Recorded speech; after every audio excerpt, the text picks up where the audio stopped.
Hello বন্ধুরা, তোমরা সবাই কেমন আছো? আশা করি ভালোই আছো। আর তোমাদের সবার প্রিপারেশন বা যে যে লেভেলে পড়াশোনা করছো সবার আশা করি ভালোই চলছে। আমি জয় জ্ঞান চক্রে আবারও তোমাদের সামনে হাজির হয়েছি।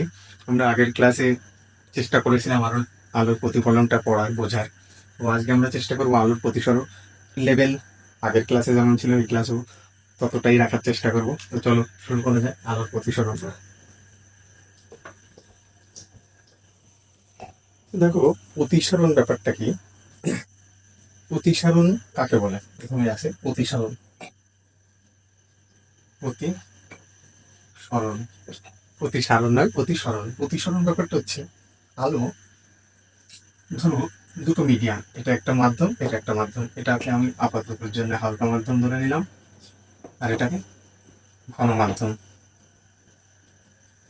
দেখো, আলোর একটা বিশেষ ধর্ম, সেটা হচ্ছে আলো যদি মাধ্যম পরিবর্তন না করে, মানে যে মাধ্যমে চলছিল সেই মাধ্যমেই চলে, যেমন বায়ু মাধ্যম বা শূন্য মাধ্যমে চলছিল সেইভাবেই যদি চলতে থাকে, বা জলের ভিতর চলছিল সেই মাধ্যমের ভিতর যদি চলতে থাকে, তাহলে আলোর গতিপথের কোনো পরিবর্তন হয় না। কিন্তু যখন আলো মাধ্যম পরিবর্তন করে তখন আলোর গতিপথের পরিবর্তন হয়, সেটাকেই বলে আলোর প্রতিসরণ।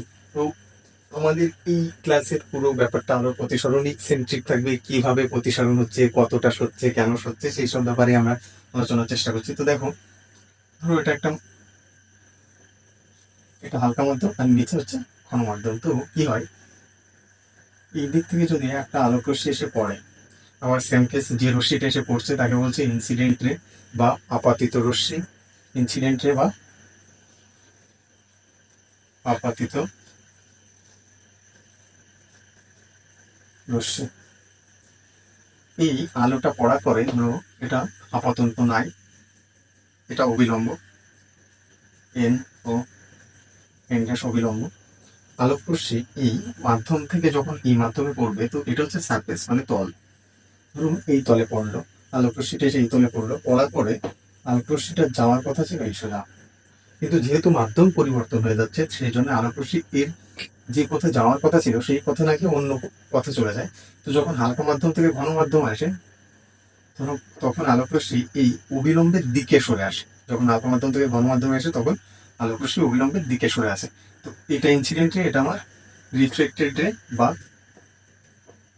প্রতি প্রতিসৃত রশ্মি। প্রতিসৃত রশ্মি বানানটা ভুল হলে একটু দেখে নিও। এটাকে বলে প্রতিসৃত রশ্মি। এই প্রতিসৃত রশ্মি অবিলম্বের সাথে যে কোণ উৎপন্ন করে তাকে বলে হচ্ছে প্রতিসরণ কোণ বা রিফ্র্যাক্টিভ অ্যাঙ্গেল, এটাকে বলে প্রতিসরণ কোণ। আবার বলছি, আপাতিত রশ্মি অবিলম্বের সাথে যে কোণ উৎপন্ন করে তাকে বলে আপতন কোণ, আর প্রতিসৃত রশ্মি অবিলম্বের সাথে যে কোণ উৎপন্ন করে তাকে বলে প্রতিসরণ কোণ। তো ব্যাপারটা হচ্ছে এই মেইন কনসেপ্ট এখান থেকে শুরু হচ্ছে, আমরা ধীরে ধীরে বিল্ড আপ করার চেষ্টা করছি। তো দেখো, আলোক রশ্মি যখন হালকা মাধ্যম থেকে ঘন মাধ্যমে আসছে তখন কি হচ্ছে, অবিলম্বের দিকে সরে আসছে। এবার এর সাথেই আরো একটা জিনিস দেখে রাখো, দেখো আলোক রশ্মি যাওয়ার কথা ছিল এই রুটে, এই সোজা চলে আসার কথাই ছিল। আমি যদি নাম দেওয়ার চেষ্টা করি, এ ও আমার আপাতিত রশ্মি এবং ও বি আমার প্রতিসৃত রশ্মি। আলোটা যাওয়ার কথা ছিল এ ও ধরো সি, এই রুট বরাবর যাওয়ার কথা ছিল, না গিয়ে সেটা ও এ ও বি বরাবর চলে এসছে। এই যে সরে গেছে, আলোক রশ্মিটা যেদিকে যাওয়ার কথা ছিল সেদিকে না গিয়ে যে সরে গেছে সেটাকে বলছে প্রতিসরণ। আর এই অবিলম্বের সাথে প্রতিসৃত রশ্মি যে কোণ উৎপন্ন করছে তাকে বলছে আমার প্রতিসরণ কোণ। ভালো কথা। তবে ব্যাপারটা হচ্ছে হালকা মাধ্যম থেকে যখন ঘন মাধ্যমে আলোক রশ্মি আসে তখন আলোক রশ্মি এই অবিলম্বের দিকে সরে আসছে।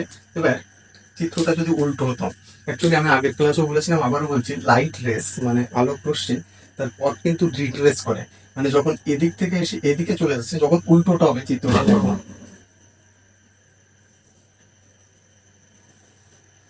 এটা আমার ধরে নেওয়া হবে ঘন মাধ্যম, আর এটা হালকা মাধ্যম।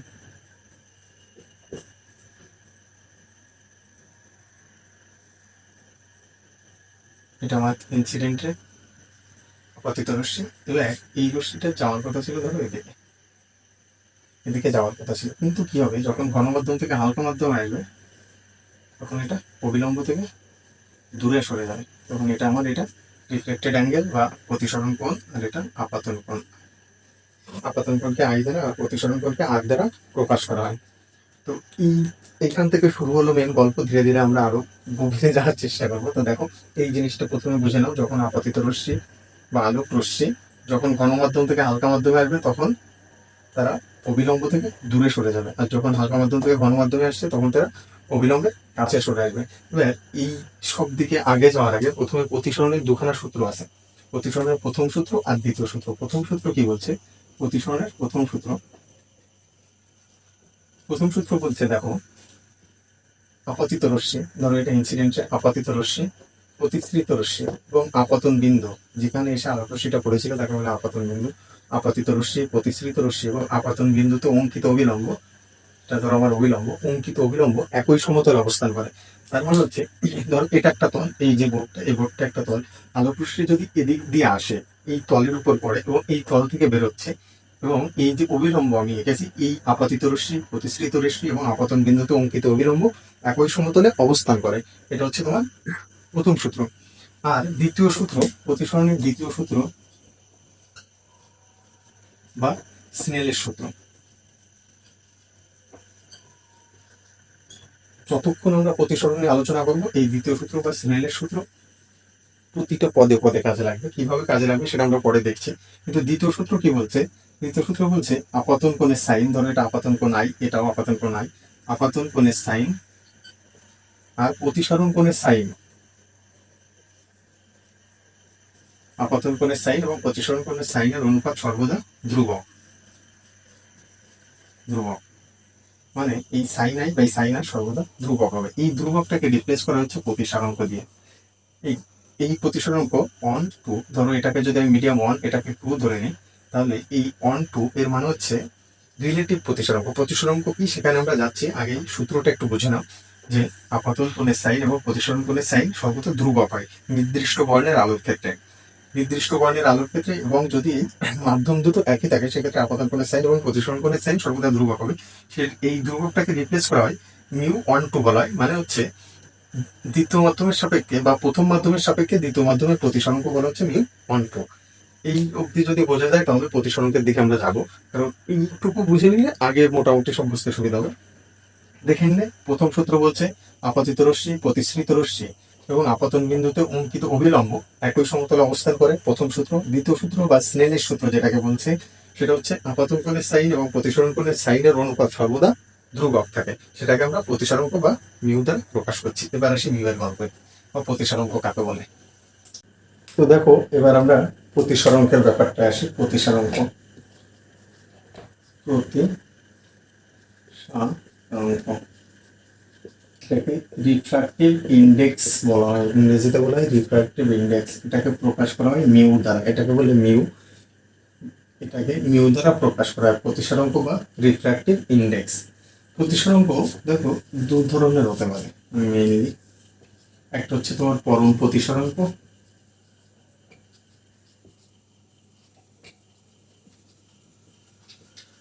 আর একটা হচ্ছে তোমার আপেক্ষিক প্রতিসরাঙ্ক।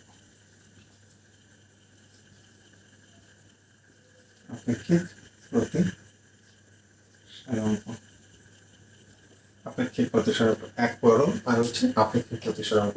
পরম প্রতিসরাঙ্ক তাকে বলে যখন আমরা কোনো মাধ্যমের প্রতিসরাঙ্ক শূন্য মাধ্যমের সাপেক্ষে বা বায়ু মাধ্যমের সাপেক্ষে নির্ণয় করি, তখন সেটাকে বলে পরম প্রতিসরাঙ্ক। সেটাকে কি করে লেখা হয় দেখো, সি যদি হয় শূন্য মাধ্যম বা বায়ু মাধ্যমে আলোর বেগ, শূন্য বা বায়ু মাধ্যমে আলোর বেগ,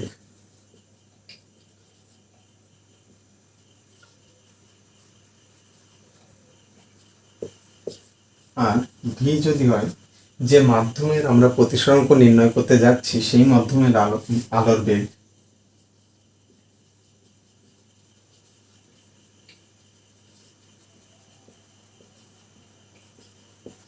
তাহলে ওই মাধ্যমের পরম প্রতিসরাঙ্ক হবে mu equal to c by v. এই মিউ নির্দিষ্ট প্রতিসরাঙ্কের সংজ্ঞাই রয়েছে নির্দিষ্ট বর্ণের আলোর ক্ষেত্রে।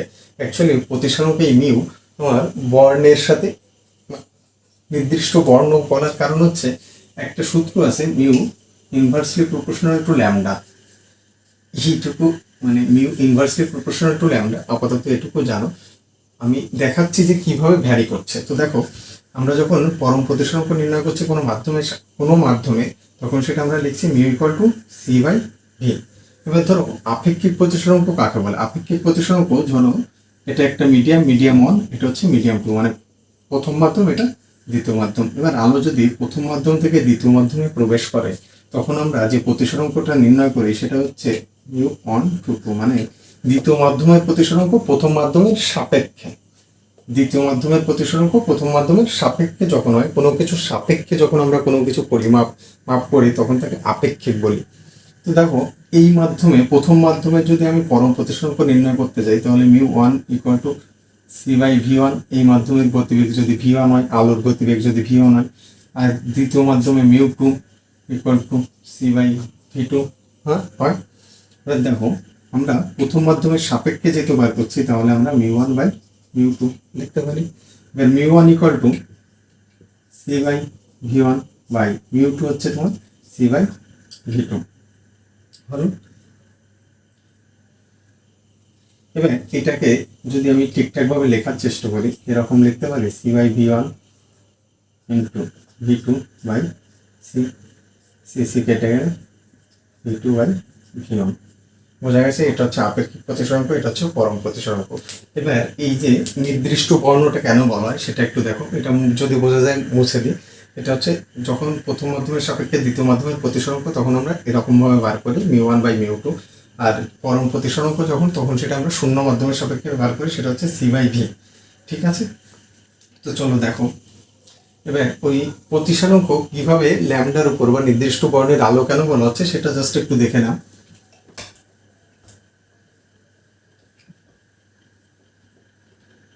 দেখো আমরা যে আলোটা আমরা অনুভব করতে পারি বা ভিজিবল রিজনে যে আলো রয়েছে V I E G Y O R virtual, তোমরা তো এটা সবাই কম বেশি জানো। তো এদিক থেকে এদিকে যখন আসা হয় তখন তরঙ্গ দৈর্ঘ্য, আলোর তরঙ্গ দৈর্ঘ্য ল্যামডা বৃদ্ধি পায়। এইখানে ধরো অ্যাকচুয়ালি এই রেঞ্জটা 400 থেকে 700 ন্যানোমিটারের ভিতর বিলং করে, মানে 400 ন্যানোমিটার এটা, এটা 700 ন্যানোমিটার। এক্সাক্ট ভ্যালু নয়, অনেক কোথাও দেখবে 360 থেকে এখানে 800 দেওয়া আছে, কোথাও 780 দেওয়া আছে।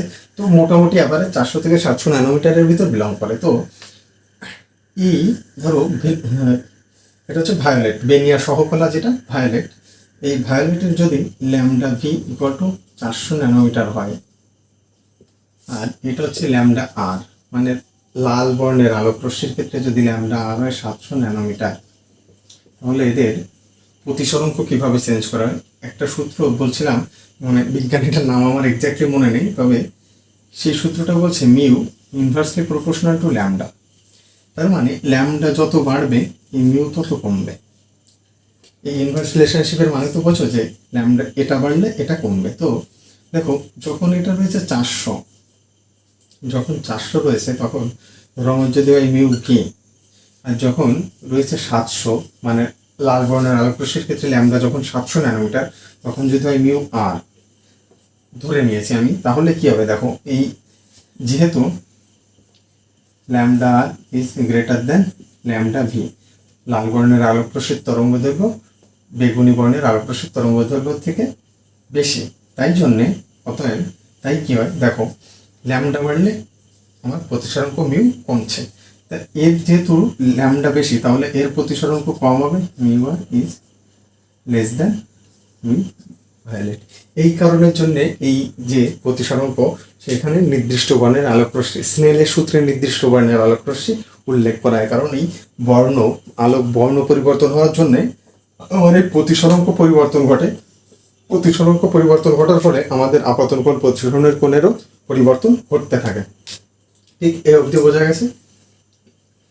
এবার দেখো স্নেলের সূত্র আগে একটু আমরা তো স্নেলের সূত্র পড়ে নিলাম যে আপতন কোণের sine I by sine r equal to mu, আমরা তো পড়ে নিলাম এটা স্নেলের সূত্র।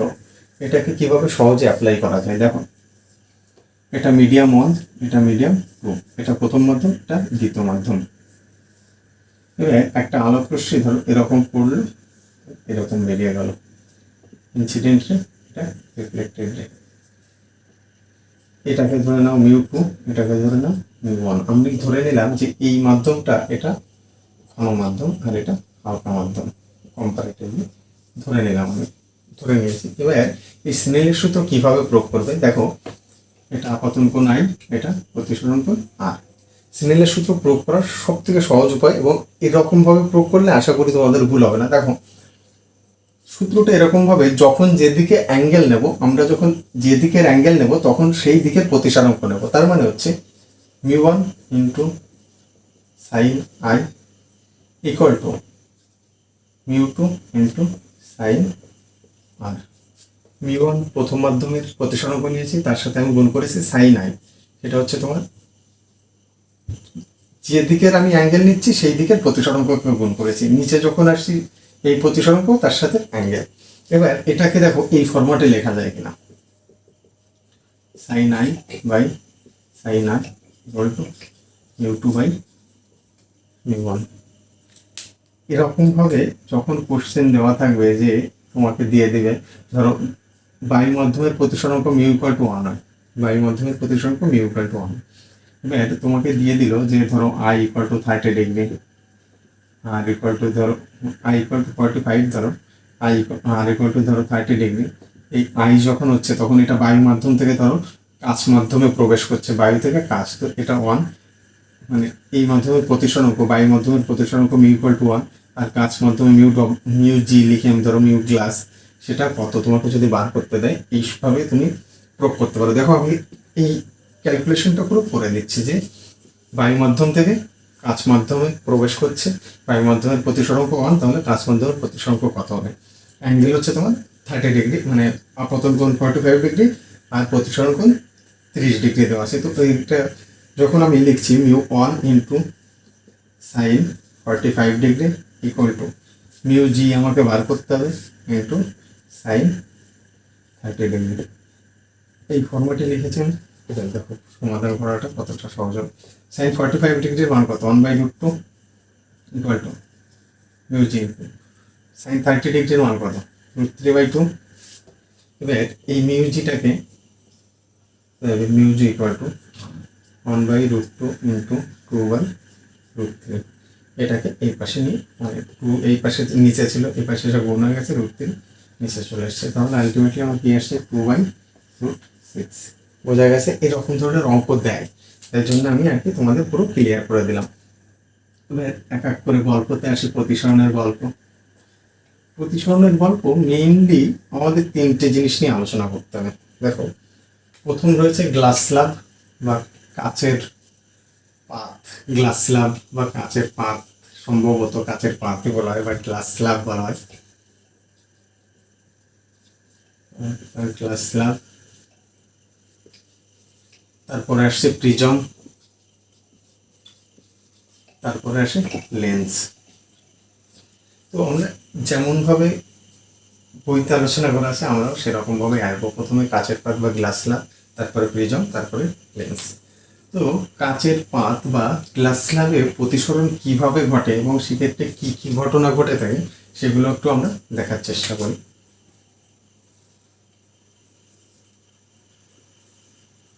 এটা একটা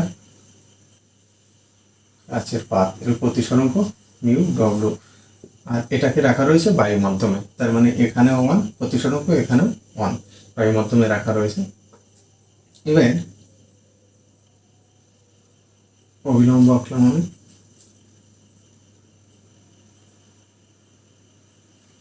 এই দিক থেকে এটা হচ্ছে আমার আপাতন কোণ আই, এটা আমার ইনসিডেন্ট। এই রশ্মিটা যাওয়ার কথা ছিল এইদিকে, যেহেতু মাধ্যম পরিবর্তন হয়ে গেছে, প্রথম মানে বায়ু মাধ্যম থেকে কাচ মাধ্যমে প্রবেশ করেছে, বায়ু থেকে অবশ্যই কাচ মাধ্যম ঘন হয়, তাই জন্য এটা অবিলম্বের দিকে সরে এসে, অবিলম্বের দিকে সরে এসে ধরো এইখানে পড়েছে, এটা ধরো আর এখানে আমি আবার একটা অবিলম্ব আঁকলাম, ঠিক এটাও আনন। কেন বলছি দেখো, এই যে এন ও এন ড্যাশ এবং এম, এটাকে ধরে নিলাম এম, এই যে অবিলম্ব যেটা গেছে আমি পরে, এটা M, M O dash M dash, N O N dash এবং M O dash M dash এই দুটো পরস্পর সমান্তরাল সরলরেখা এবং এই ও, এটা রশ্মি ধরো এ, এ ও ও ড্যাশ, এবং এই যে ও ও ড্যাশ এই যে রশ্মিটা এন ও এন ড্যাশ আর M O O dash M dash এই রশ্মি দুটো পরস্পর সমান্তরাল, এবং এটা যেহেতু তাদের ছেদক তাই এই কোণ আর এই কোণ পরস্পর সমান হলো। এবার দেখো ঘন মাধ্যম থেকে যখন হালকা মাধ্যমে আসে তখন কি হয়, আলোক রশ্মি অবিলম্ব থেকে দূরে সরে যায়।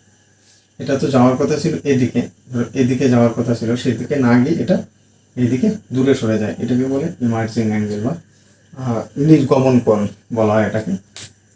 তো এটা হচ্ছে গ্লাস স্ল্যাবের মেইন ফিগার, যে এরকমভাবে ঘটনাটা ঘটে।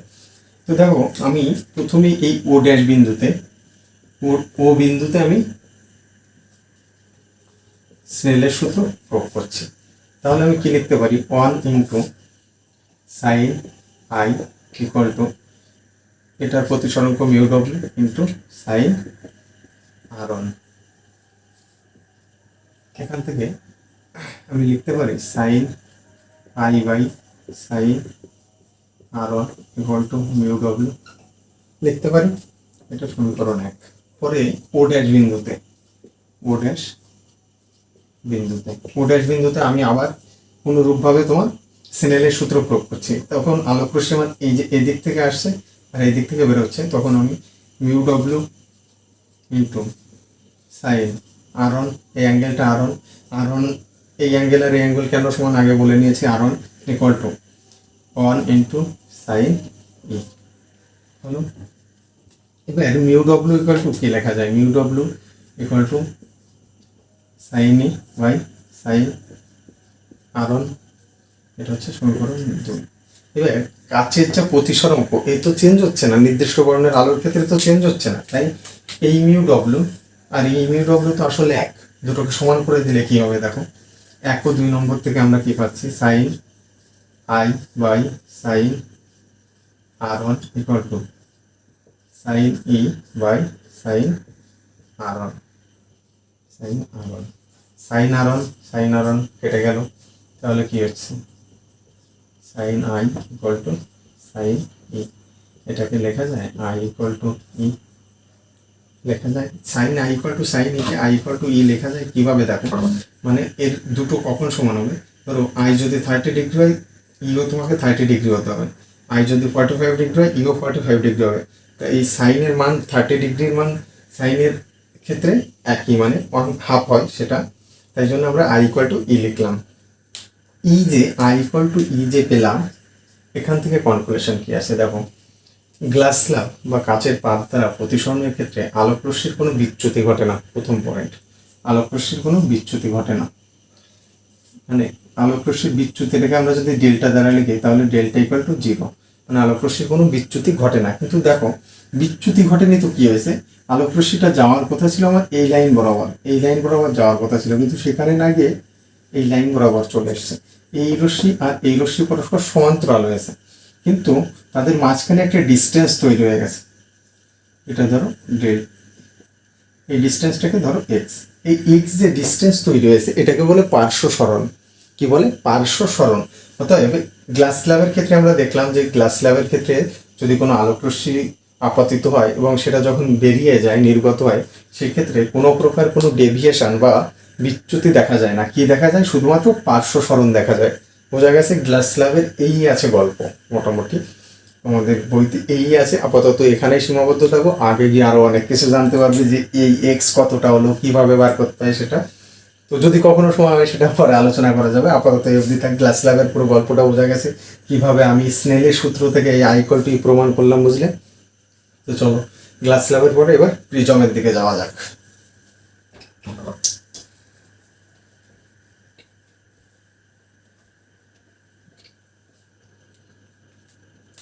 এবার হচ্ছে প্রিজম। প্রিজম কাকে বলে সংজ্ঞায় আমি যাচ্ছি না। দেখো প্রিজম অ্যাকচুয়ালি জানি না কতটা কি আঁকতে পারবো, তারপরে চেষ্টা করছি। এরকম দেখতে হয়, মানে এর পেছন দিকে আরো একটা পোর্শন রয়েছে, কিন্তু এরকম দেখতে হয় প্রিজম। তো আমাদের যা আলোচনা সেটা হচ্ছে থিন প্রিজম, কাঁচ দিয়ে তৈরি, অবশ্যই একটা ট্রান্সপারেন্ট কোনো প্রশ্ন দিয়ে তৈরি হতে হবে প্রিজম। এই প্রিজমের একটা সেট, একটা অংশ, ধরো এখান থেকে একটা পার্ট কেটে নিলাম, সেটা হচ্ছে থিন প্রিজম বলি আমরা।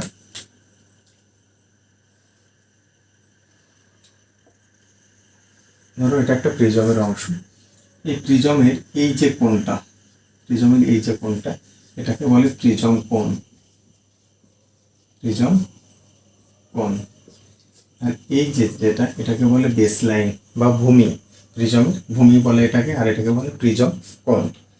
এবার এই প্রিজমের ক্ষেত্রে প্রতিসরণ কিভাবে ঘটে, প্রতিসরণের পরে আলোক রশ্মির যে বিচ্যুতি ঘটে কিনা, ঘটলে সেটা কতটা ঘটে, তারপরে সর্বনিম্ন বিচ্যুতির ক্ষেত্রে কি শর্ত অ্যাপ্লাই করতে হয়, সেসব আমরা এখন দেখার চেষ্টা করছি।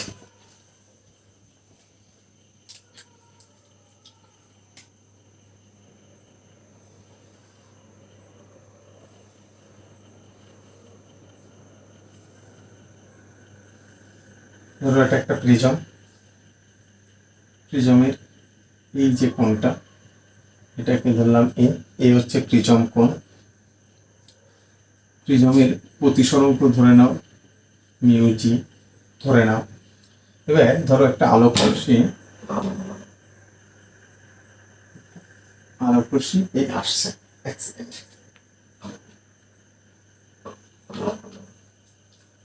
ধরে নাও একটা আলোক রশ্মি এই আসছে। আমি আগের দিন যখন আলোর প্রতিফলন পড়াচ্ছিলাম তখন আমি তোমাদের বলেছিলাম যে অবিলম্ব, এই অবিলম্ব, এই যে তল এঁকেছি, এই তলের সাথে আমি যে অবিলম্ব আঁকবো সেটা সবসময় 90 ডিগ্রি অ্যাঙ্গেলে থাকবে। 90 ডিগ্রি এখানে হলো না আমার দ্বারা, তারপরে আমি চেষ্টা করছি, দেখো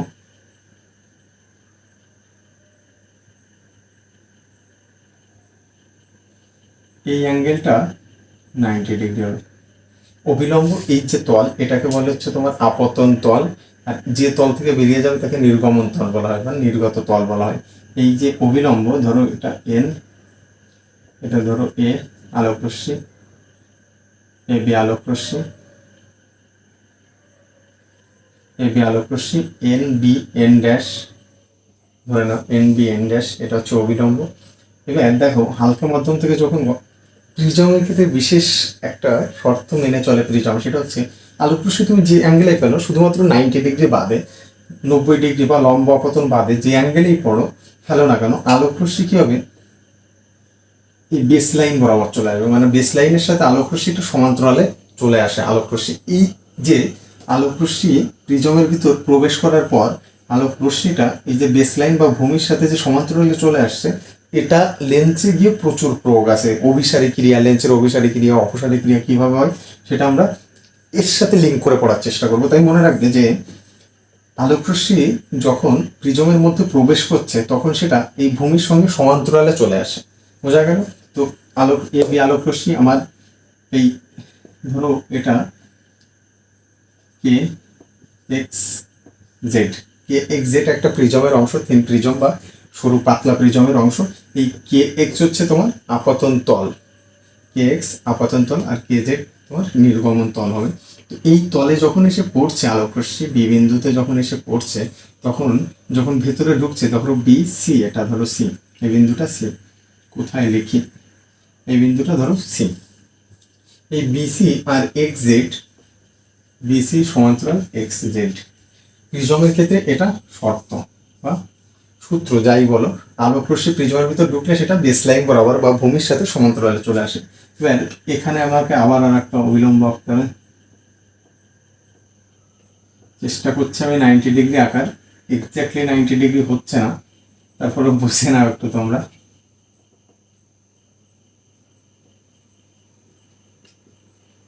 হ্যালো, এবার এই যে অবিলম্বের সঙ্গে আপাতত রশ্মি যে কোণ উৎপন্ন করে তাকে বলে আপতন কোণ আই। এই ভিতরে ঢুকলো, প্রতিসরিত হয়েছে, এই রশ্মিটা তো যাওয়ার কথা ছিল এইদিকে, কিন্তু না গিয়ে তো এই রাস্তা বরাবর চলে এসছে, তাই এটা অবিলম্বের সাথে যে কোনো উৎপন্ন করবে তাকে বললাম আর ওয়ান, এটাকে আমি আর ওয়ান ধরে নিলাম, আবার এটাকে ধরে নিলাম আমি আর টু। এবার ঘন মাধ্যম থেকে আবার যখন হালকা মাধ্যমে আসছে, এটা যাওয়ার কথা ছিল ধরো এদিকে, এদিকে না গিয়ে আলোক রশ্মিটা আমার এদিকে বেঁকে গেল, এটা হচ্ছে নির্গত রশ্মি, আর এটা অভিলম্বের সাথে যে কোণ উৎপন্ন করে এটাকে বলে ইমার্জিং অ্যাঙ্গেল, সরি এটাকে বলে ই, এই অ্যাঙ্গেলটাকে বলে ই।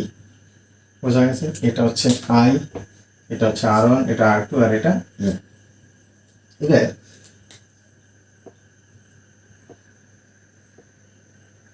আলোক রশ্মি এর মেন যে রাস্তা সেটা এই বরাবর ছিল, কিন্তু সে না গিয়ে এই দিকে চলে গেছে। ধরো আলোক রশ্মিটা যাওয়ার কথা ছিল এই দিকে, সে সেটা না গিয়ে এই দিকে চলে গেছে। তা এদের দুজনের ভিতর যে ডিস্টেন্স বা যে অ্যাঙ্গেলে এটা ঘুরে গেছে এটাকে বলে বিচ্যুতি, এটাকে বলে বিচ্যুতি। এটাকে ডেল্টা দ্বারা প্রকাশ করা হয়। আমাদের এখন মোটামুটি কাজ হচ্ছে এই ডেল্টাটা বার করতে হবে। আমাদের জ্যামিতিক উপায়ে কিভাবে বার করা যায় সেটা আমরা বার করার চেষ্টা করছি, কিন্তু যেদিকে যাওয়ার কথা ছিল আলোক রশ্মি সেদিকে না গিয়ে যত ডিগ্রি অ্যাঙ্গেলে বেঁকে যায় বা সরে যায় সেটাকে বলে আলোক রশ্মির বিচ্যুতি। ঠিক? তো দেখো এখান থেকে এই ডেল্টার মানটা আমাদের বার করতে হবে। ডেল্টা কি, ডেল্টা কত হবে সেটা আমাদের বার করতে হবে। এখন আমাদের মোটর কিভাবে বার করবো আমরা, দেখো এ বি সি, এই যে সি, এই বিন্দুটা সি, এটা বি, আর এই যে এই অ্যাঙ্গেলটা এ, এটাকে ধরে নাও এ বি সি অবধি চলে গেছি আমরা এখানে। এটাকে ধরো ডি, এটাকে ধরো ই, এটাকে ধরো এফ। ধরে নাও এ বি ই এফ, এই দিকে এই রুটে যাওয়ার কথা ছিল আলোক রশ্মি, না গিয়ে কোথায় গেছে ই ই সি ডি, এই রুটে চলে গেছে। এবার দেখো ই বি সি ত্রিভুজ, ই বি সি ত্রিভুজ ই বি সি, এক্ষেত্রে কি দেখো এই যে কোণটা এফ ই সি কোণ, ত্রিভুজের এফ ই সি কোণ ও এফ ই সি, এটা বহিস্থ কোণ, বহিস্থ কোণ এটা, এটাই আমরা ধরে নিয়েছি ডেল্টা, এটাকে আমরা ধরে নিয়েছি ডেল্টা। এবার আমরা কি জানি ত্রিভুজের বহিস্থ কোণ অন্তস্থ বিপরীত কোণদ্বয়ের সমষ্টির সমান। জানো তো এটা, যে ত্রিভুজের বহিস্থ কোণ অন্তস্থ বিপরীত কোণদ্বয়ের সমষ্টির সমান। তা এই কোণটা যদি আমার বহিস্থ কোণ হয় তাহলে অন্তস্থ কোণ এটা আর এটা, এই দুটো সমষ্টির সমান হবে। তাই আমরা লিখতে পারি দেখো delta equal to e b c কোণ, কোণ ই বি সি প্লাস কোণ ই সি বি কোণ, ই সি বি কোণ লিখতে পারি। এবার দেখো এই কোণটা যদি আমার আই হয়, এই যে পুরোটা, এই পুরোটা, এই পুরো অ্যাঙ্গেলটা এটাও আই হবে, এই অ্যাঙ্গেলটা আমার আরও, এই পুরোটা মানে তোমার e b N dash, e b N dash, এই কোণটা e b e b N dash, এই কোণটা আই হবে। আমার দরকার তো এই অ্যাঙ্গেলটা, এই অ্যাঙ্গেলটা আমি কি করে বার করবো, দেখো আই থেকে যদি আমি R1 বাদ দিই, এই অ্যাঙ্গেল থেকে যদি আমি R1টাকে বাদ দিই তাহলে আমি ই বি সি কোণ পেয়ে যাবো। তাই দেখো আমি এখানে একটু করে দেখাচ্ছি তোমাদের, angle e b N dash, এই অ্যাঙ্গেল সমান সমান অ্যাঙ্গেল তোমার n b a, n b a, এই এন বি এটাই কি, এটাই তোমার আই। আর এই অ্যাঙ্গেলটা ই বি এন ড্যাশ, এটা কি হচ্ছে দেখো এই কোণ প্লাস এই কোণের সমষ্টি, তাহলে এই কোণটা কি হচ্ছে তোমার ই বি সি কোণ, ই বি সি কোণ plus R1 equal to I. হ্যাঁ, আমার তো দরকার ই বি সি কোণ, তাহলে আমি লিখতে পারি ই বি সি কোণ সমান সমান আই মাইনাস R1 লিখতে পারি। ঠিক সেম ভাবে এই যে এটা তো আমার ই, আর এই অ্যাঙ্গেলটার মান যদি আমার বার করতে হয় তাহলে আমি ই সি বি কোণ, কোণ ই সি বি কোণ সমান সমান আই মাইনাস R2 লিখতে পারি, সরি ই মাইনাস R2, এটা তো ই মাইনাস R2 লিখতে পারি। এবার দেখো এই দুটো মানকে আমি যদি এখানে বসানোর চেষ্টা করি তাহলে আমি কি করব, দেখো ই বি সি হচ্ছে তোমার i minus R1 plus e c b কোণ সমান সমান হচ্ছে তোমার ই মাইনাস R2 হলো। এটাকে আমি লিখতে পারি I plus E minus R1 plus R2, ব্র্যাকেটে ক্লোজ করে দিতে পারি। এটা লিখতে পারি এটা ডেল্টা, এটা সমীকরণ 1। আপাতত এই অবধি কাজটা মানে অ্যাকচুয়ালি আমাদের এই ডেল্টার সাথে এই প্রিজম অ্যাঙ্গেলের সাথে কিভাবে নির্ভর করছে, মানে বিচ্যুতি কোণ প্রিজম অ্যাঙ্গেলের সাথে কিভাবে নির্ভর করছে সেটা আমাদের বার করতে হবে। সেটা কিভাবে বার করব এই অবধি হলো। এবার দেখো এটা মুছে দিলাম আমি, এই যে এই কোণটা 90 ডিগ্রি, এই কোণটা 90 ডিগ্রি, এই কোণ 90 ডিগ্রি হলে এই যে ভেতরের দিকে এই কোণটাও 90 ডিগ্রি হবে। হবে তো অনুরূপভাবে এই দিকে দেখো এই কোণটা এটাও 90 ডিগ্রি হবে। এবার দেখো চতুর্ভুজ নিচ্ছি আমি একটা, কে বি এন ড্যাশ সি চতুর্ভুজ, এইখানেই লিখি দেখো চতুর্ভুজ কে বি এন ড্যাশ সি একটা চতুর্ভুজ। এই চতুর্ভুজের এই কোণটা, এই যে এই কোণ আর এই কোণ পরস্পর 90 ডিগ্রি, তার মানে আমি লিখতে পারি k b N dash, angle k b N dash plus এই angle k c n dash, k c n dash equal to 90 plus 90 মানে 180 ডিগ্রি লেখা যায়। এবার দেখো চতুর্ভুজের চার কোণের সমষ্টি 360 ডিগ্রি হয়, জানো তো? জানবে, আশা করি তোমরা জানবে, না হলে জেনে নাও। চতুর্ভুজের যে কোনো চতুর্ভুজের চার কোণের সমষ্টি 360 ডিগ্রি হবে। তো এই কে বি এন ড্যাশ চতুর্ভুজের ক্ষেত্রে তার মানে এই কোণ এই কোণ এই কোণ এই কোণ,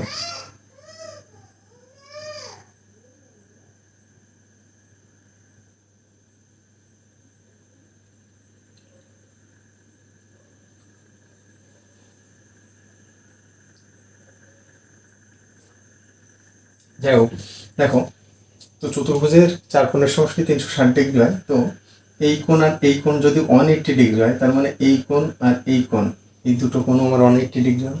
আমি লিখতে পারি দেখো এই কোণটা তো এ কোণ আর এটা হচ্ছে তোমার বি এন ড্যাশ সি কোণ, এখান থেকে লিখছি দেখো অ্যাঙ্গেল এ প্লাস এই কোণটা angle b N dash c সমান সমান 360 মাইনাস 180 মানে 180 ডিগ্রি লিখতে পারি। এবার দেখো এই যে বি এন ড্যাশ সি এটাকেও আমি রাখতে চাইছি না, আমি রাখতে চাইছি এর সাথে সম্পর্ক আই আর আর, এদের সাথে কিভাবে সম্পর্ক প্রতিস্থাপন করা যায় আমি সেটা প্রচেষ্টা করছি। তো দেখো এইবার এই যে ত্রিভুজ b N dash c, b N dash c এইটা বুঝে নিলে আমি এই দিকটা মুছে এই দিকে লিখবো। দেখো ত্রিভুজ বি এন ড্যাশ সি, ত্রিভুজের তিন কোণের সমষ্টি 180 ডিগ্রি হয়, তাহলে আমি লিখতে পারি দেখো R1 প্লাস R2 প্লাস এই কোণটা বি এন ড্যাশ সি সমান সমান 180 ডিগ্রি লিখতে পারি। বি এন ড্যাশ সি অর্থাৎ বি এন ড্যাশ সি সমান সমান 180 degree minus R1 plus R2 লিখতে পারি, এখানে minus R1 plus R2। B N dash সিটাকে আমি যদি এখানে বসানোর চেষ্টা করি, প্রচুর কাছাকাছি হয়ে গেছে, তারাও দেখো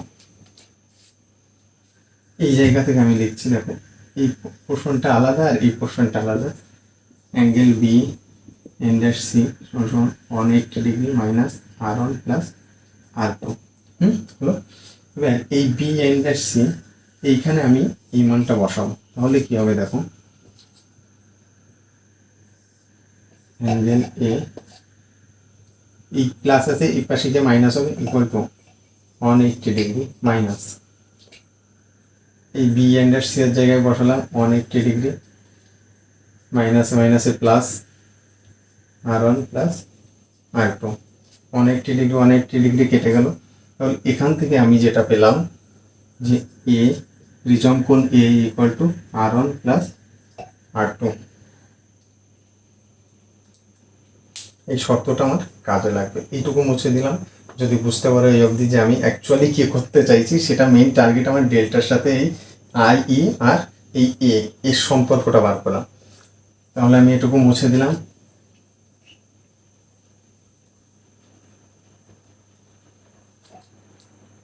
আলটিমেটলি আমি কি পেলাম, প্রিজম কোণ এ equal two R1 plus R2 পেলাম। এবার 1 নম্বর সমীকরণের এই যে R1 প্লাস R2 এর জায়গায় যদি আমি এ লিখে দিই প্রিজম কোণ, তাহলে কি হবে দেখো delta equal to I plus E minus A হয়েছে। এটাই হচ্ছে তোমার প্রিজমের চ্যুতির সূত্র, বিচ্যুতির সূত্র, চ্যুতি বা বিচ্যুতি কতটা হবে সেটা সূত্র হচ্ছে এটা, ঠিক। এবার প্রশ্ন আসে যে সর্বনিম্ন চ্যুতি, মানে এই যে ডেল্টা এটা সর্বনিম্ন কখন হবে? এই ডেল্টা সর্বনিম্ন তখনই হবে যখন আই ইকুয়াল টু ই হবে, মিনিমাম ডেভিয়েশন, এটা ডেল্টা মিনিমামের শর্ত। যখন এই আই ইকুয়াল টু ই হয়ে যাবে তখনই ডেল্টা মিনিমাম হবে। তো যদি আই ইকুয়াল টু ই হয়, দেখো তাহলে আমরা কি এই সূত্র থেকেই কি লিখতে পারি, delta minimum equal to I equal to E হলে এইখানে আমি I plus I minus A বা টু আই মাইনাস এ লিখতে পারি বা এরকমও তো লেখা যায় টু ই মাইনাস এ, ঠিক?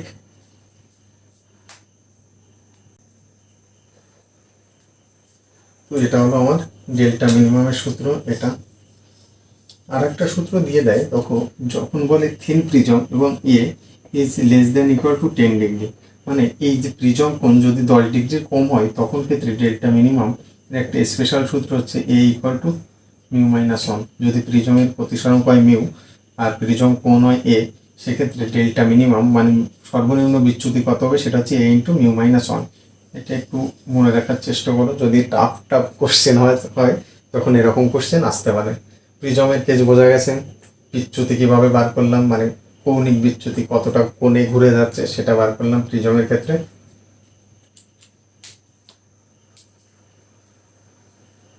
দেখে নিয়েছো একবার?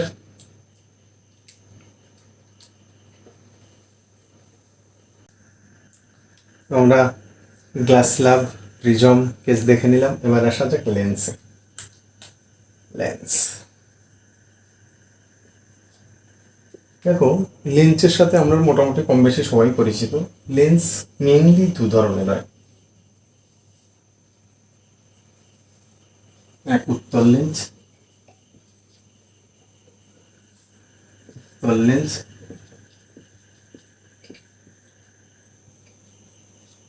আর একটা হচ্ছে অবতল লেন্স। উত্তল লেন্সকে তোমার কনভেক্স লেন্স বলা হয়। আগে যেমন আমরা কনভেক্স মিরর করেছিলাম উত্তল দর্পণকে, অনুরূপভাবে উত্তল লেন্সকে তোমার কনভেক্স লেন্স বলা হয়, আর অবতল লেন্সকে বলা হয় কনকেভ লেন্স, ঠিক? দেখো, আমরা যখন উত্তল দর্পণ পড়েছিলাম তখন কি পড়েছিলাম, যে তার মাঝের দিকটা উঁচু থাকবে এবং ভেতরের দিকটা যদি নিচু থাকে সেটা হচ্ছে উত্তল দর্পণ। উত্তল লেন্সটাও সেরকম, যখন যে লেন্সের দুই দিকটা উঁচু এবং দুই মানে মিডিলের পোর্শনটা উঁচু থাকে এবং দুই পাশটা সরু থাকে তাকে বলে উত্তল লেন্স। এটা একটা উত্তল লেন্স। আর অবতল লেন্সের কি হচ্ছে, দেখো যার মধ্যভাগটা, লেন্সের মধ্যভাগটা সরু থাকে এবং দুই সাইড পুরু থাকে মানে মোটা থাকে, সেটাকে বলছে অবতল লেন্স। উত্তল লেন্সকে অভিসারী লেন্সও বলা হয়, অভিসারী লেন্স বা কনভার্সিং লেন্স বলা হয়, কনভার্জিং লেন্স বা অভিসারী লেন্স। আর অবতল লেন্সকে বলা হয় তোমার অপসারী লেন্স,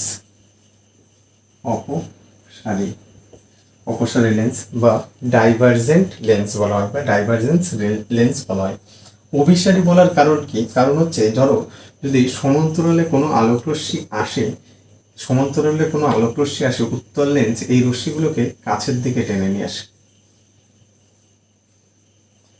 উত্তল লেন্স এই রশ্মিগুলোকে কাছের দিকে টেনে নিয়ে আসে। কিভাবে টেনে নিয়ে আসে সেটা এখনই একদম পুরো ক্রিস্টাল ক্লিয়ার ভাবে তোমাকে বুঝিয়ে দিচ্ছি।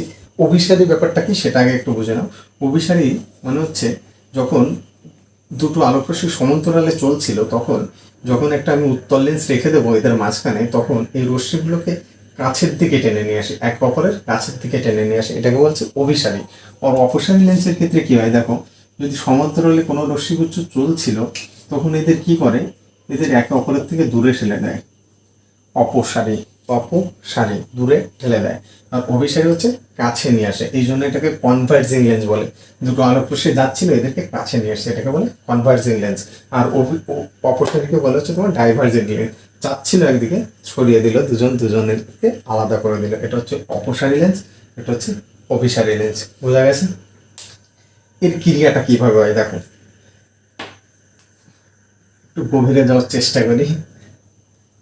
এই উত্তল লেন্সের অভিসারী ক্রিয়া আর অবতল লেন্সের অপসারী ক্রিয়া কিভাবে হয়। দেখো, আমি তখন প্রিজম পড়াচ্ছিলাম, তখন তোমাদের একটা কথা বলেছিলাম যে যখন আলোকরশ্মি প্রিজমের ভিতর প্রবেশ করে তখন আলোকরশ্মিটা কি করে, এই ভূমির দিকে বেঁকে যায়, ভূমির দিকে বেঁকে যায়। আমি তখন বলেছিলাম সমান্তরাল হয়, মানে সম্পূর্ণ সত্যি নয় ব্যাপারটা হলো এই ভূমির দিকে বেঁকে যায়, আলোকরশ্মি ভূমির দিকে বেঁকে যায়। তো ধরো একটা উত্তল লেন্স, একটু বড় করে আঁকার চেষ্টা করি আমি। এটা একটা উত্তল লেন্স, লেন্সটাকে আমি কতগুলো টুকরে ভাগ করছি, দেখো কতগুলো টুকরে ভাগ করলাম, বিশেষ কারণে ভাগ করা এটাকে।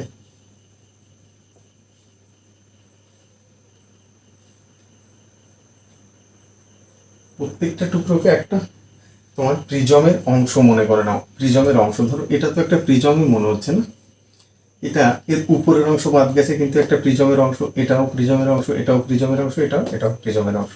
দেখো, আলোকরশ্মি যদি এই সারফেসে প্রবেশ করে তখন কি হবে, এটা কাছে চলে আসবে, অবিলম্বের কাছে চলে আসবে, এটাকে এইভাবে পাঠিয়ে দেয়। এই নিচের দিক থেকে যদি আলোকরশ্মি প্রবেশ করে, আলোকরশ্মির কাজই হচ্ছে তোমার, সরি, প্রিজমের কাজ সেটা হচ্ছে নিজের ভূমির দিকে বেঁকিয়ে নিয়ে আসে রশ্মিটাকে, এরকমভাবে বেঁকিয়ে নিয়ে আসে, অনুরূপভাবে এরকম প্রত্যেকটা থেকে এরকম বেঁকাতে বেঁকাতে যাবে সেই প্রিজমের গল্পের মতো। তার ফলে কি হচ্ছে, একটা রশ্মি আর একটা রশ্মির কাছে চলে আসছে। এই জন্য এই যে অভিসারী প্রক্রিয়া দেখায়, তার প্রধান কারণ এই এই যে লেন্সটাকে আমরা ক্ষুদ্র ক্ষুদ্র প্রিজমের অংশ হিসাবে ভেবে নিতে পারি, এবং সেই প্রত্যেকটা প্রিজমের অংশ কিভাবে আলোকরশ্মিকে নিজের কাছের দিকে, প্রধান অক্ষের কাছের দিকে টেনে নিয়ে আসছে, নিজের কনভার্জিং করে নিয়ে আসার চেষ্টা করছে, সেটাকে বলছে অভিসারী প্রক্রিয়া। উত্তল লেন্সের অভিসারী প্রক্রিয়া। অবতল লেন্সের কেসটা সম্পূর্ণ উল্টো। দেখো, আবার আমি একটা অবতল লেন্স আঁকার চেষ্টা করছি।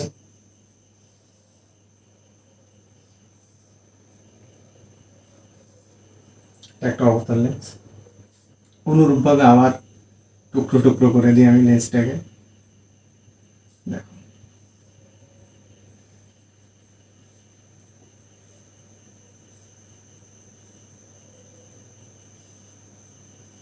এক্ষেত্রে দেখো, এক্ষেত্রে এই উত্তল লেন্সের ক্ষেত্রে কি ছিল, দেখো ব্যাপারটা, প্রিজমটা, এই যে প্রিজমের ভূমিটা ছিল কোথায়, ধরো এটা যদি আমার প্রধান অক্ষ হয়, ধরে নাও এটা প্রধান অক্ষ, তো প্রিজমের ভূমিটা ছিল প্রধান অক্ষের দিকে, উপরের দিকে যে প্রিজম ছিল তারও ছিল ভূমি প্রধান অক্ষের দিকে, নিচের দিকের যে প্রিজমগুলো তারও ভূমির দিকটা ছিল প্রধান অক্ষের দিকে। কিন্তু এক্ষেত্রে দেখো, এক্ষেত্রে যদি আমার এটা হয় প্রধান অক্ষ, সোজা হলো না, যাই হোক, এটা যদি আমার প্রধান অক্ষ, তো দেখো প্রত্যেকটা প্রিজমের ভূমিটা প্রধান অক্ষ থেকে দূরের দিকে রয়েছে, প্রধান অক্ষ থেকে দূরে রয়েছে। এবার দেখো এটা কি করে, ধরো একটা আলোক রশ্মি আসছিল, এইদিকে আসছিল, সেম প্রসেস, সে তার ভূমির দিকে বেঁকিয়ে নিয়ে যাওয়ার চেষ্টা করবে এবং সেইভাবে এটাকে পাঠিয়ে দেবে। বোঝা গেছে? এই ক্ষেত্রে দেখো, ধরো একটা আলোক রশ্মি আসছিল, ভূমির দিকে বেঁকালো, ওরা পাঠিয়ে দিল। এই যে যে ধরো এই আলোক রশ্মিটা আমার এইদিকে যাওয়ার কথা ছিল কিন্তু না গিয়ে এই দিকে চলে গেছে, এই যে ডেভিয়েশন সেটা নির্ভর করে কি প্রিজম অ্যাঙ্গেলের উপর। এই দিকটা যত কি, মানে এই যে ডাইভার্জিং মানে অপসারী রেঞ্জ, যেটা অপসারী ক্রিয়া যেটা, সেটা নির্ভর করবে যে এটা কোন লেন্স থেকে, কোন প্রিজম থেকে আমি কেটে নিয়েছি তার উপর। তো মোটামুটি কি বুঝতে পারলে যে ব্যাপারটা কি? মেন ব্যাপার এটাই যে আলোকরশ্মি যখন প্রিজমের ভিতর প্রবেশ করছিল তখন সেটা ভূমির দিকে বেঁকে যাচ্ছিল, অনুরূপভাবে এই যে লেন্সটাকে যদি আমি কেটে কেটে টুকরো টুকরো করে প্রিজমের অংশ বিশেষ রূপে তুলনা করি বা কল্পনা করার চেষ্টা করি, তখন দেখবো সেই প্রিজমের সেই ধর্ম অনুসারেই এই উত্তল লেন্সের অভিসারী প্রক্রিয়া আর অবতল লেন্সের অপসারী প্রক্রিয়া আমি ব্যাখ্যা করতে পারছি। বোঝা গেছে মোটামুটি এই অবধি অভিসারী আর অপসারী প্রক্রিয়া। এবার লেন্সের কতগুলো সংজ্ঞাতে আসি।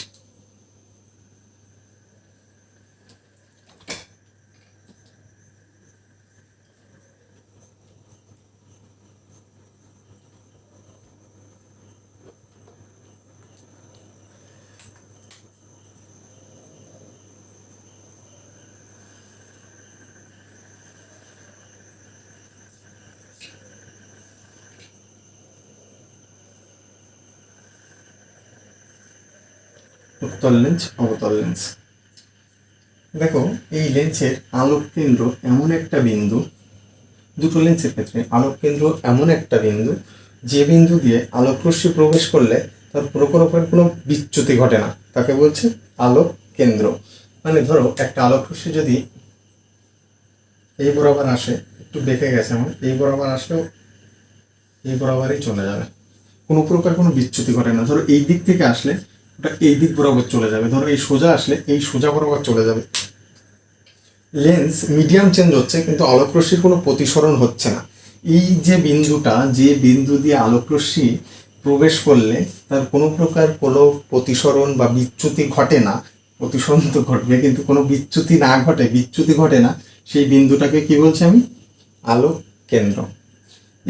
এটার ক্ষেত্রেও সেম কেস। ধরো এই দিক থেকে যদি আলোক রশ্মি বিন্দুটা দিয়ে আমার যায়নি, যদিও এরকম সোজা চলে যাবে, এইখান দিয়ে গেলে সোজা চলে যাবে, এইখান দিয়ে গেলে সোজা চলে যাবে। ধরো এইটাই ধরে নাও না বিন্দুটা, যে বিন্দু দিয়ে আলোক রশ্মি প্রবেশ করলে বা যে পথ দিয়ে প্রবেশ করলে, যে বিন্দু দিয়ে প্রবেশ করলে আলোক রশ্মির কোনো প্রকার বিচ্যুতি ঘটে না, তাকে ওই লেন্সের আলোক কেন্দ্র বলা হয়। বোঝা গেছে? এবার এই আলোক কেন্দ্র বরাবর যে সরল রেখাটা আমরা অঙ্কন করলে এটাকে বলা হয় প্রধান অক্ষ। যেমন আমরা এসেছিলাম দর্পণে পড়েছিলাম প্রধান অক্ষ, এখানেও এটাকে বলা হয় প্রধান অক্ষ। এবার ফোকাসে যাচ্ছে, দাঁড়াও একটু মুছে নিয়ে আমি। তো দেখো আলোক কেন্দ্রটা আমরা দেখে নিলাম, এবার আসছে ফোকাসে। লেন্সের ক্ষেত্রে ফোকাস দুটো থাকে, আমরা যেমন দর্পণে একটাই মাত্র ফোকাস পড়েছিলাম, লেন্সের ক্ষেত্রে ফোকাস দুটো থাকে। তাকে বলে প্রধান মুখ্য ফোকাস, মানে প্রধান মুখ্য ফোকাস আর দ্বিতীয় মুখ্য ফোকাস বলা হয়। তো দেখো ফোকাস কাকে বলছে? উত্তল লেন্স আর অবতল লেন্সের ক্ষেত্রে সংজ্ঞা আলাদা, কিন্তু আমি পাশাপাশি রাখার চেষ্টা করছি যাতে তোমাদের বুঝতে এবং মনে রাখতে সুবিধা হয়। দেখো উত্তল লেন্সের ক্ষেত্রে ফোকাস বলছে সেই বিন্দুকে সমান্তরাল, মানে এটাকে প্রধান অক্ষ ধরে নিলাম আমি, প্রধান অক্ষের সমান্তরালভাবে আগত আলোক রশ্মি গুচ্ছ লেন্সে প্রতিসরণের পর লেন্সে এই যে ধরো এটা ইনসিডেন্টে এই আপতিত আলোক রশ্মি, প্রধান অক্ষের সমান্তরালে আপতিত আলোক রশ্মি লেন্সে প্রতিসরণের পর যে বিন্দু দিয়ে নির্গত হয়, যে বিন্দু দিয়ে নির্গত হয় বা যে বিন্দুতে সে মিলিত হয় একে অপরে, সেটাকে বলছে প্রথম বা মুখ্য ফোকাস বলা হয়। এই মুখ্য ফোকাসটাকে অ্যাকচুয়ালি ফোকাস বলা হয়, আগে ফোকাস বোঝো তারপরে প্রথম মুখ্য ফোকাস দ্বিতীয় মুখ্য ফোকাসে যাচ্ছে। এই যে বিন্দুতে মিলিত হলো প্রধান অক্ষের সমান্তরালে আগত আলোক রশ্মি গুচ্ছ লেন্সে প্রতিসরণের পর প্রধান অক্ষের উপর যে বিন্দুতে সে মিলিত হয় তাকে বলছে উত্তল লেন্সের ফোকাস। অবতল লেন্সের ক্ষেত্রে কি হয় দেখো, এটাও প্রধান অক্ষের সমান্তরালে আসবে আলোক রশ্মি গুচ্ছ, প্রধান অক্ষের সমান্তরালে আগত আলোক রশ্মি গুচ্ছ লেন্সে অবতল লেন্সে প্রতিসরণের পর প্রধান অক্ষের উপর যে বিন্দু থেকে